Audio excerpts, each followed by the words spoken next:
Does the U.S. citizen petitioner stepfather need to adopt children of spouse to immigrate?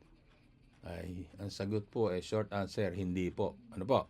Ito yung actual question nung nagtanong. Hello po, my husband. Ito yung exact question hindi ko na po i-correct, basta babasahin ko na lamang po, ano? Hello po, my husband, which is a US citizen. So, dapat po ang address niya doon is who is a US citizen, hindi po ba? But anyway, tuloy-tuloy na lang natin.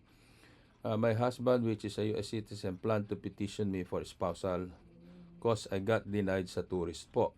How many months kaya processing ng spousal visa? Plan to bring my daughter with me, which is 12 years old. Do we need to change her last name under my husband?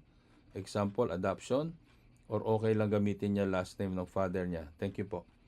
Okay po. There is no necessity for the U.S. citizen stepfather to adopt the children of his spouse in order to file a petition. Kasi may petitionable relationship po sila. Step-parent, stepchild, kasi when they got married, the child is below 18. In this case, 12 years old. Ano po?